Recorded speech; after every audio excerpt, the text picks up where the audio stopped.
We're going to see now in the Gospel of John that there are many incidents that are prophetic without a word being uttered.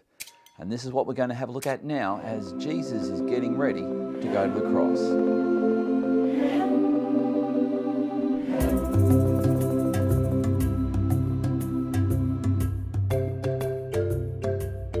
We've seen throughout John's Gospel that there are what we call, or what Os Guinness calls, signals of transcendence.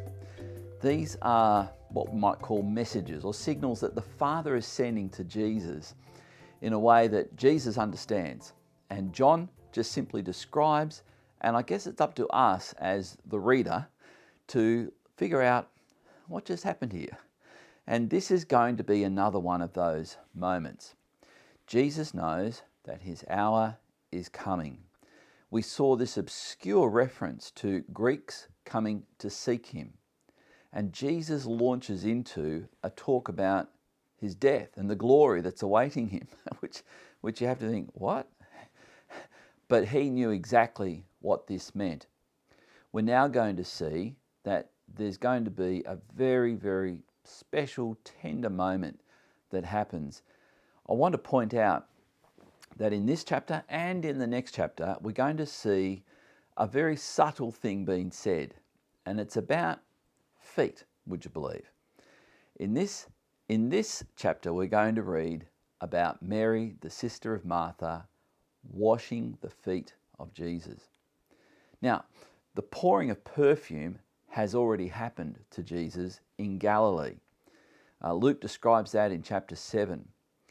And yet, this sounds similar, and many people have conflated the two when in fact they were two different incidents. And it sounds like John, who's already alluded to this in the previous chapter, that Mary was the one who anointed the feet of Jesus, distinguishing her from the Luke 7 episode where a lady anointed the head of Jesus and washed his feet with her tears. So this is a different incident. Let's have a look now. We're in John chapter 12. 6 days before the Passover, Jesus therefore came to Bethlehem where Lazarus was, whom Jesus had raised from the dead. So they gave a dinner for him there. So again, let's just point out, John mentions Passovers so that we, the reader, get a frame of reference about the timing.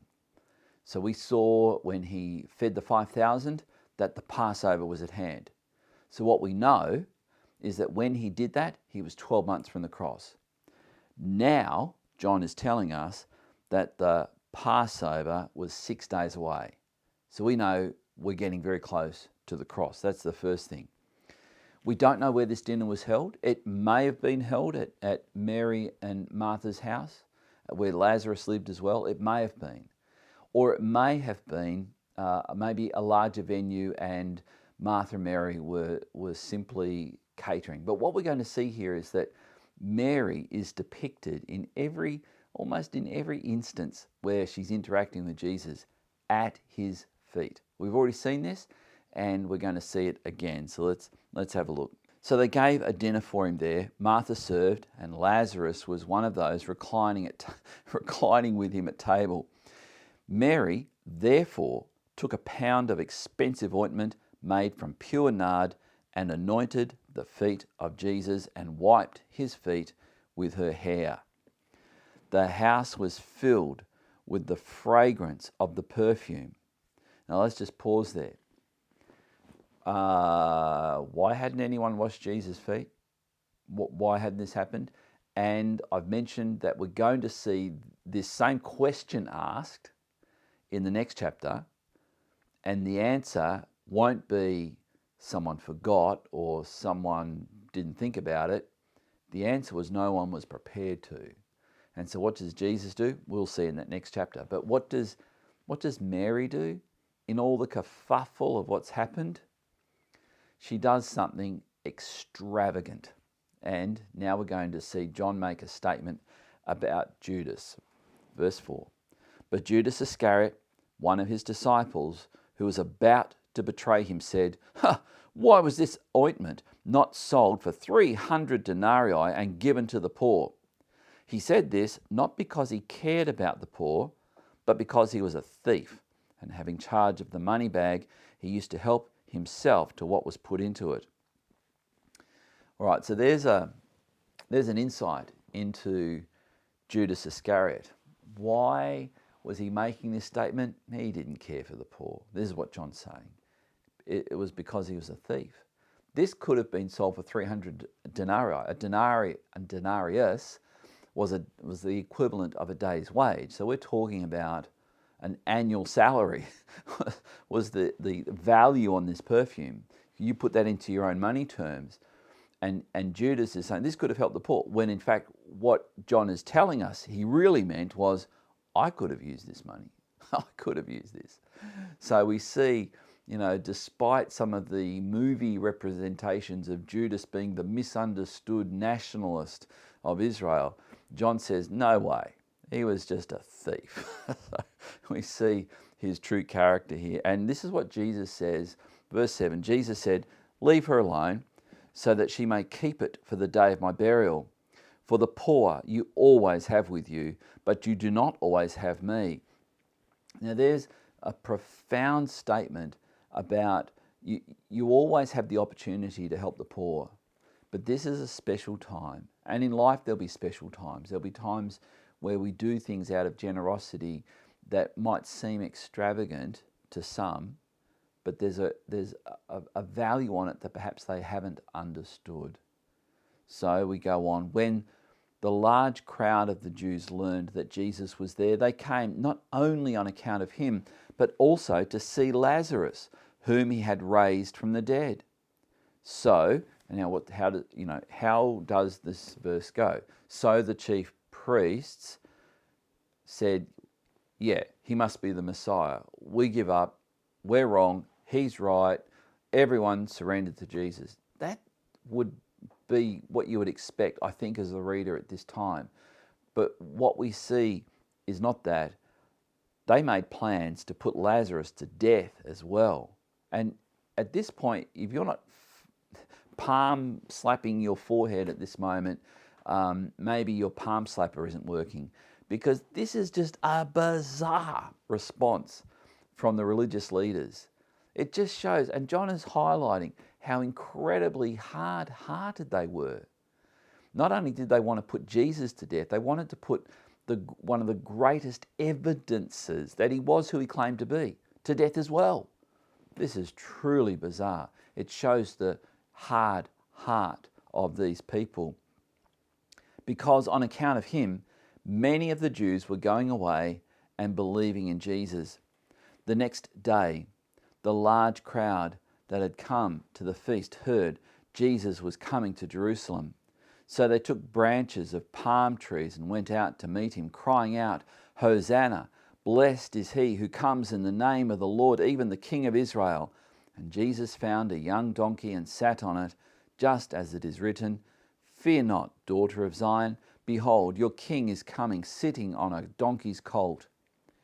His disciples did not understand these things at first, but when Jesus was glorified, then they remembered that these things had been written about him and had been done to him.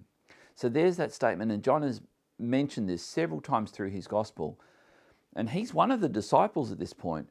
Even he, along with his colleagues, they didn't quite understand, what is Jesus doing? They didn't get it. And then they find these scriptures that point to these profound scriptures of prophecy being fulfilled from the Old Testament. And so what we have here is them able, John particularly, able to reflect now that since Jesus, he says, after Jesus was glorified, which is of course his death, burial, resurrection from the dead, and even ascension back to his Father, then they got it. Then they got it. It's as if the Father removed the veil from off their eyes. The crowd that had been with him when he called Lazarus out of the tomb and raised him from the dead continued to bear witness. The reason why the crowd went to meet him was that they heard he had done this sign. So the Pharisees said to one another, You see that we are gaining nothing. Look, the world has gone after him. This is a great writing. Now, commentators note that John's Greek is not the best kind of Greek. It's not brilliant. He makes, it seems, a lot of spelling mistakes, even spelling his own name in John's Gospel. But this is clever. This is so clever. The whole world has gone after him. So note that as we read on. And this is one of these signals of transcendence that I was referring to. Now, among those who went up to worship at the feast were some Greeks. So these came to Philip, who was also from Bethsaida in Galilee, and asked him, "Sir, we wish to see Jesus." All right, some Greeks came, and of the 12 disciples, who did they gravitate to? One who had a Greek name, Philip, probably the Greekest name of all Greek names possible. So these Greeks went to Philip, who clearly would have spoken Greek, the lingua franca of the day, and they said, "We want to see Jesus." Now notice this and see, if we didn't know what was about to happen, if we didn't know how Jesus was about to respond, would you have guessed this is how Jesus would respond? Let's read on. Philip went and told Andrew. By the way, Andrew, my name, another Greek name, Andros, which means man. Andrew means manly. Don't like to brag, but that is really befitting. Andrew and Philip went and told Jesus. And Jesus answered them, right? At this point, if you did know what Jesus was going to say, what might you expect Jesus to say? Jesus would say, bring them on over. All right, let's have it. They can meet me. That would be how the story you would write it that way. But listen to what John tells us Jesus actually did. This is what he said. "The hour has come for the Son of Man to be glorified. Truly, truly, I say to you, unless a grain of wheat falls into the earth and dies, it remains alone. But if it dies, it bears much fruit. Whoever loves his life loses it, and whoever hates his life in this world will keep it for eternal life. If anyone serves me, he must follow me, and where I am, there will my servant be also. If anyone serves me, the Father will honor him." And what would be the facial expression of Philip and Andrew at this point? I think be jaw dropped. It's like, did he just hear what we said?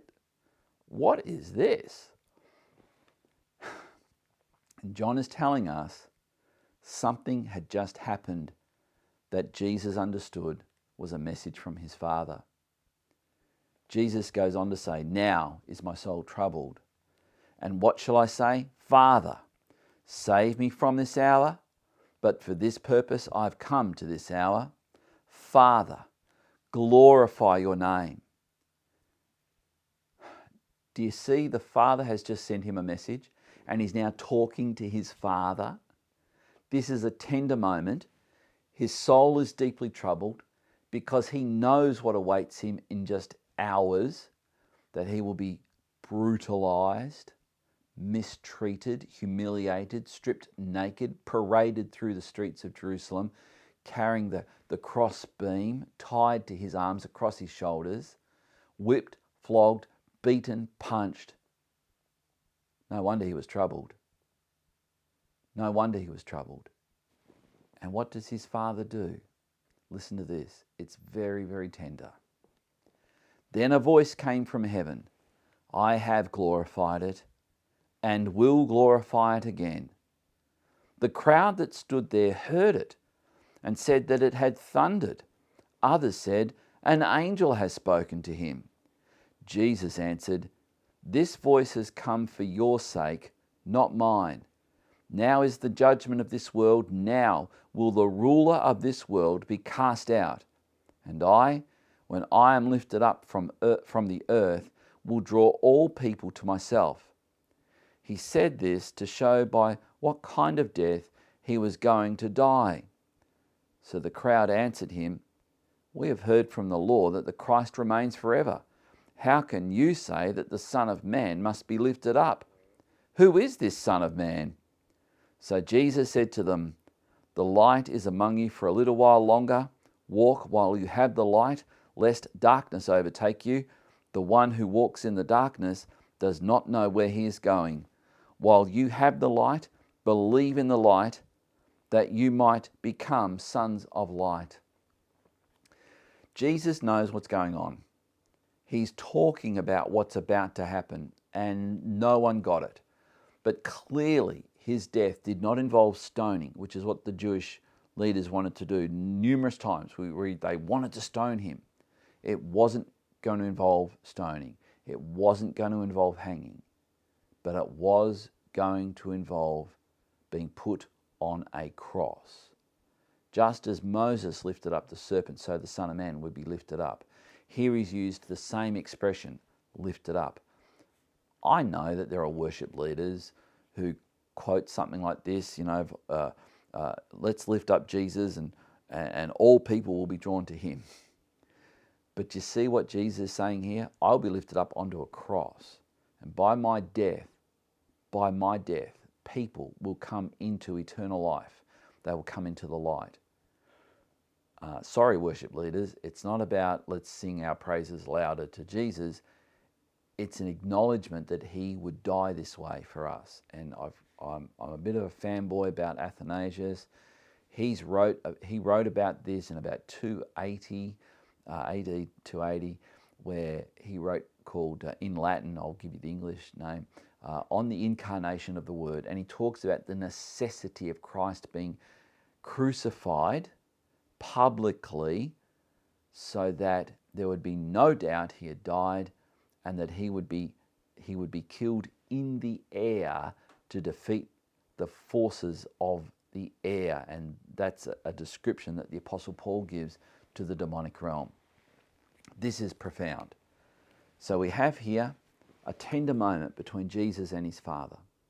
We have a moment where Jesus is deeply troubled in spirit, and no one really understands why, not even the disciples. With that, we're going to cut this right, we're going to stop this right here, and we will see that Jesus then takes his disciples aside and he has a moment of intimacy with them that from that section on is called his farewell discourse. And we'll see that as we move through this text now. Let's pray. Father, we thank you that your Son revealed what intimacy with you looked like. And I pray for all those joining with me now, that they would enter into, and so would I, enter into that intimacy that Jesus modeled and described and talked about. May we experience it ourselves. And I pray this for all who are joining with me now, in Jesus' name, amen. If you haven't hit the like button, please like it, because that would help. If you haven't hit the notification bell, please hit that and get notified of this, and join with me each day as I go through digging deeper in the Gospel of John. If you haven't yet subscribed, please subscribe, and consider telling someone about this and sharing this video with someone who perhaps struggles in their faith or struggles to understand God's Word. Perhaps by seeing what we're seeing here in the text, people might go, wow, there is layers of depth here that just a scant reading doesn't always reveal. Well, I hope to see you again in our next installment, Digging Deeper Through the Gospel of John.